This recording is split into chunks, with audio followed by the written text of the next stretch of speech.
So what are you doing today, Maureen? Well, I'm sure it's pretty obvious. I was picking rhubarb. Now I'm making stewed rhubarb that I'm gonna can up for later for making rhubarb pie. I'm going to be making 7 quarts of rhubarb pie filling, or rhubarb stew / pie filling. And so I've gotten my 24 cups of rhubarb. And in here I'm adding 7 cups of sugar.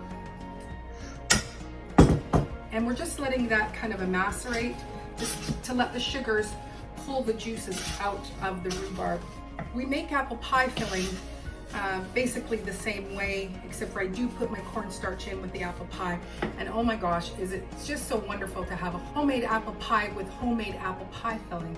Because it's like, oh, you know, I need to make a quick dessert. So I make my pie crust, throw in 2 jars of my homemade apple pie filling, throw it into the oven, Bob's your uncle. So we're stirring it up and you can see that the sugar has started to take some of the juices out of the rhubarb. And now I'm going to heat it up and get it to just a nice gentle simmer. Our rhubarb stew is all heated up and nice and hot. Now with my canning and pressure canning, I still do it old school. So I've sterilized these jars by putting them in the oven, and they have cooled now. And I also pre-boil my rings and my seals. Those are things that many people don't do, but like I said, I'm old school. So we're just going to add our rhubarb stew into each of our jars.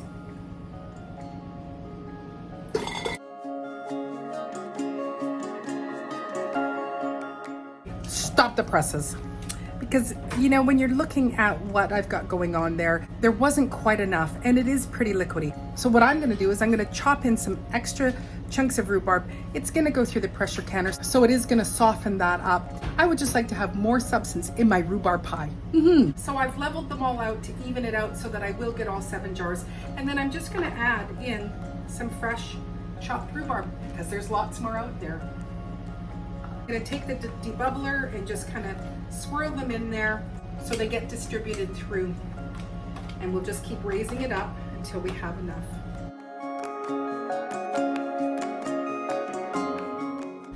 That's gonna give some substance to the pie.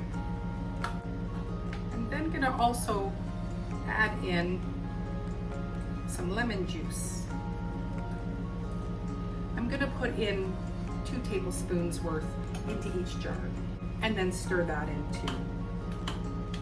I'm gonna take my vinegar, wipe around the rim, get our seal,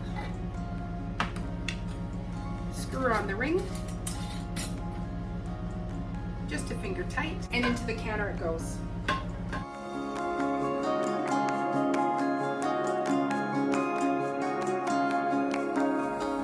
"30 minutes later in the pressure canner, and we've got 6 beautiful quarts. Now to process 6 pounds of beet greens. I think my easiest process of these is to do a ferment on them, so I think I'm just going to ferment them. This recipe was 24 cups of chopped rhubarb, 7 cups of sugar, and 2 tablespoons of lemon juice for each individual quart jar. And now I have my rhubarb stew, which can be thickened and put into a rhubarb pie. I hope you're having a great day wherever you are. I do look forward to seeing you on the next video. Take care. God bless.